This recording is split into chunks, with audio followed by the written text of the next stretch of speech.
So why is there a need for so many gods, and how do we worship? And do you believe in the fact that if you when you worship, that you just worship one god, or like each god has a specific way to be worshipped? We are Indians, we like variety. We are not people who will stay in a uniform, we are Not one. like that, all right? See, first of all, change that question in terms of why does our religion has 33 crore gods? 33 crore, is it? Yeah, but why does our religion have 33 crore gods? No, our religion doesn't have 33 crore gods. In fact, we don't have a religion. We are a land of seekers. We have variety of spiritual processes. Everybody can seek in their own way, because the fundamental in the world, the fundamental of a religion means there must be a god, and you must believe this is the nature of the god, and you must believe this is the way to get to the god. These are fundamentals. We don't have the god. The people whom you worship are all people who walked this geography at one time or the other. Your Shiva, your Rama, your Krishna, they walked this land at one time. They lived, they had families, they had children, they fought battles, all right? And they are more drama than your life, yes or no?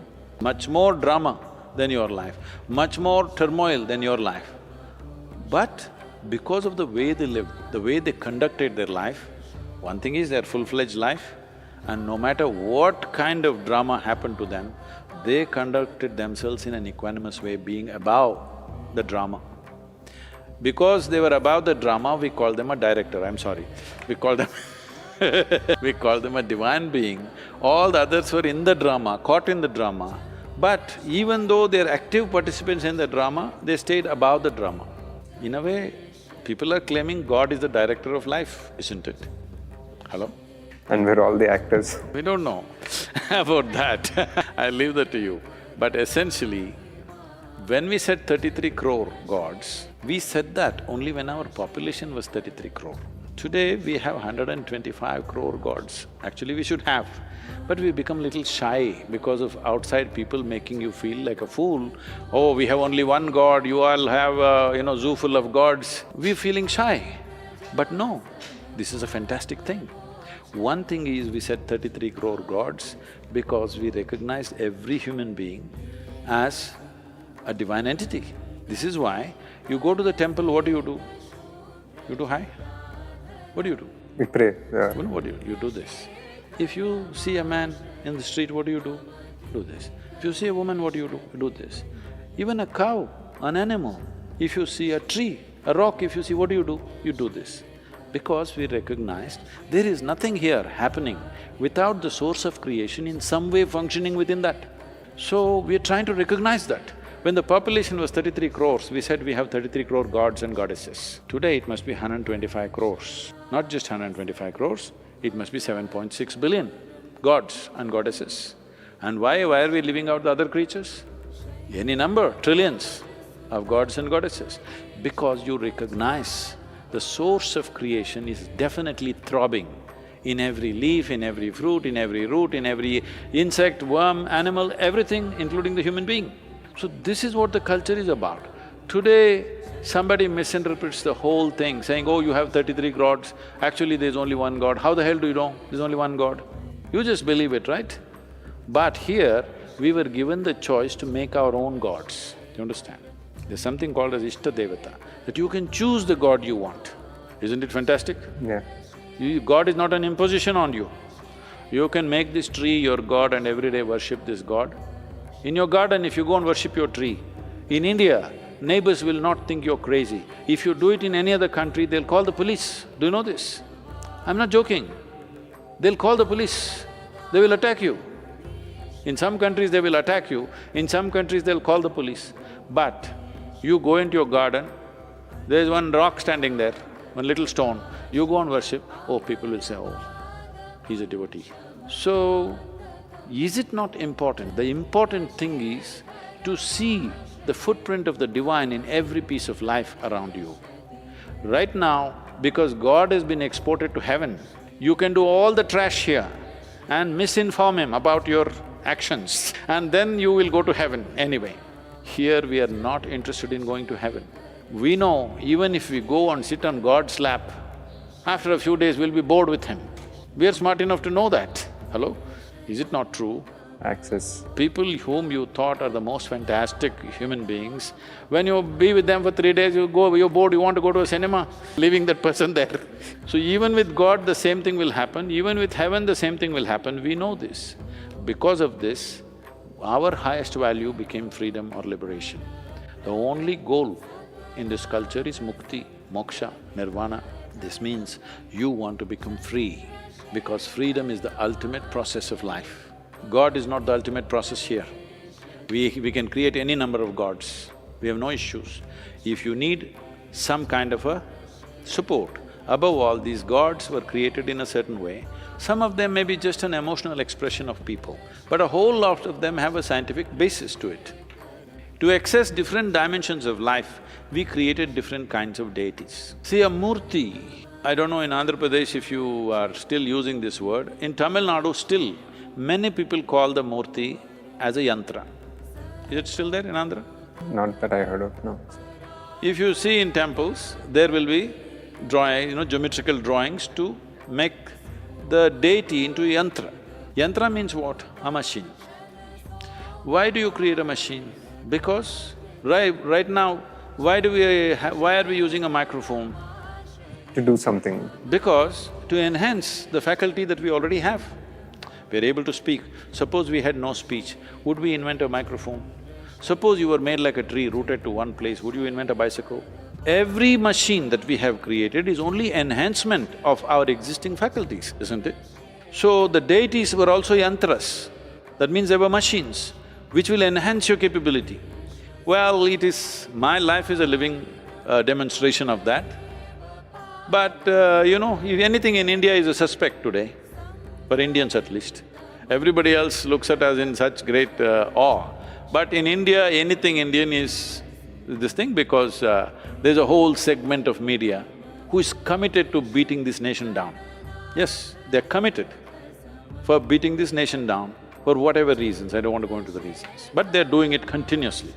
But if it happens elsewhere, for example, you heard of Ramanujam, the mathematician. If he had not gone to London, we would have told him, we would have declared here he's a useless guy, all right? He just poured out mathematics. No training, no schooling, nothing. Simply mathematics just poured out. What mathematics means is, it's another expression of creation. Creation reduced to numbers so that we can understand in a certain way, that's what mathematics is in a way. And this entire mathematical process, Albert Einstein said this entire mathematical process, which is the basis and the backbone of modern science, would be nothing without contribution from India. One important fragment of this is zero. Nobody could have thought about a zero except this nation, because only here we are looking at nirvana, moksha, which means becoming nothing. Nothingness is our ideal. So zero is always a big factor in our life. The ultimate nature of existence is nothingness. Today modern science is saying over 99% of creation is nothing, all right? That's a dimension. But nobody would have observed it outside. Only because we turned inside, here we said, this is it. Not only that, he poured out mathematics simply. When he was sick and dying, the last few months or whatever, he was simply pouring books and books of mathematics, simply writing. Some of the mathematics, some of the formulas and equations that he did actually describes black holes. See, there was no concept of black hole in 1910 or 1908 when he was writing this. Without a concept and a theory, you can't make math in science. But he first made math. Many years later, almost 40 years later, they came up with the idea of a black hole, a concept of a black hole. But he already made the math. When people asked him, where is this coming from? He said, my Devi bleeds mathematics. For him, his Devi is the window to something possible. So similarly, deities were created as a possibility to enhance your faculties in a certain way. So for everybody, we created a deity. You are a businessman, you want to become rich, one kind of deity. You are a creative person, you want to be creative, another kind of deity. You are a spiritual person, another kind of deity. You are a thief, for him also we have a deity, you know. Thieves have their own goddesses and gods who support their thievery. Yes, it is so. If you see traditional, there have been tribes who are culturally thieves, they're very proud of their profession. You've heard of the Pindaris and others. Yeah. All these people had their own deities. Without worshipping their deity, they never went on their thievery business because they saw it as a trade. And to support that kind of activity, they had their own deities. Because these are energy forms which were created to facilitate a specific type of activity. So you want to be intellectually brilliant, one kind of deity. You want to be emotionally rich, another kind of deity. For everything we created a deity. These are yantras, these are machines. So if there is a machine, you must know how to use it. If you don't know how to use it, you think it's junk. That's all that's happened today. Nobody knows how to use it. That is because most of the temples are taken by the government. Government clerks are there, no devotee in the temple.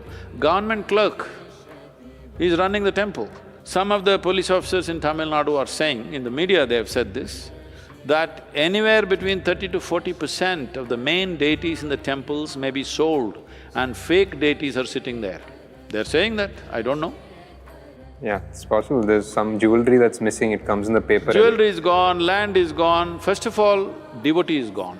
A temple without a devotee means we know your intention is to run it down because you did not understand the profoundness of the culture. You thought, this is just like one more religion. This is not religion.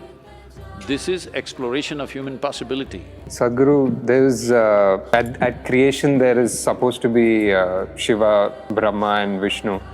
And it could be personalities, it could be energy, and then there's also a story of how there are avatars who save the earth, the Dasavatars.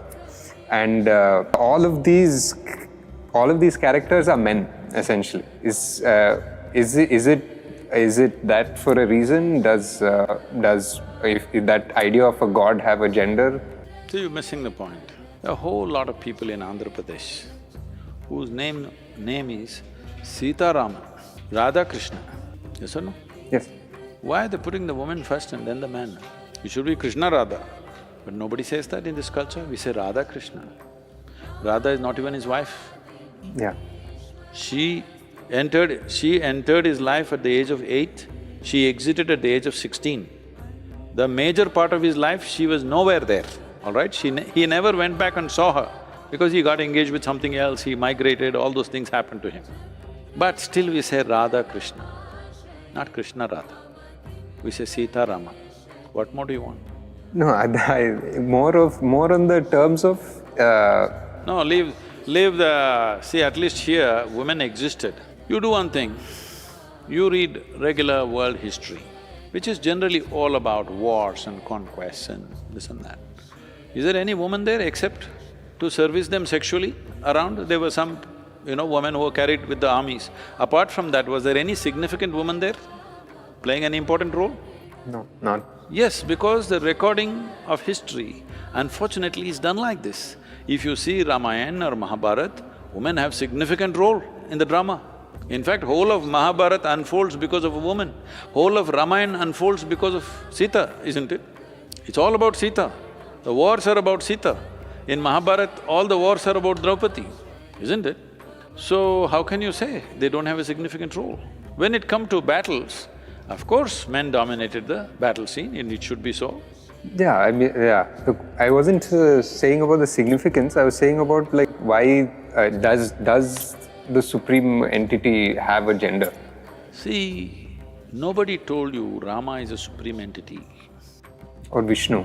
No, nobody told you he's a supreme entity, isn't it? Did anybody tell you? It's only from what we've heard. No, even what you have heard, please look at it and see. A certain manifestation, yes. Well, when Rama and Krishna especially and Rama also, particularly Krishna, he never started a day without worshipping Shiva. If he's the supreme entity, he wouldn't be doing that. Shiva has always been seen as a yogi, not as a god. That's why here we're calling him Adi Yogi because he's the first yogi. Tell me, have you seen any picture where he's not sitting like a yogi? Either he's a hunter or he's a yogi, isn't it? So everywhere, tell me any god in the world, do they have a wife, 2 children and pets all around? Children's pets and his own pet, everything all around. Have you seen a god like this? All of them have significance, isn't it? Nandi sits Before Shiva, he is more dominant. Parvati always there next to him.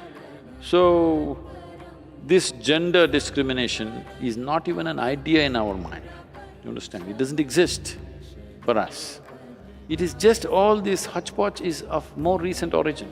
And putting the woman behind the doors, all happened after invasions came. Because when invaders come, the first thing they want to lay their hands upon is your wife and your daughter. Horrible things will happen to them. So we started hiding them because day after day they're coming. You don't want the woman to be seen outside because somebody will grab them and take them away. Terrible things will happen. You heard recently those movies came, Padmavat and whatever. All this is telling you what people are trying to glorify the burning of the woman. It's a horrible shame that we could not protect them. Why are they burning themselves? You think they want to go to heaven? They just want to avoid the hell of being captured because they know what will happen to them. It's better to die. Dying by fire is better than getting into the hands of certain people. We must understand this in the right context. Why hundreds of women burning themselves to death or jumping into wells? They're saying when invasions happened, the wells got full with women. You understand, the bodies. It filled up the well, there was no place to jump. The whole village or town will go and jump into that deep well. Why? Because what they were doing to the woman when they won the war was so terrible that it was best to die. So we should not attach any glory to it or pride to it. This is the most shameful dimension of our culture, that we have been taken like this, our women have been put through this, all kinds of things have happened to us. We should not forget this, not to become bitter about somebody, but to see such things don't happen to us or to anybody in this world. That's important.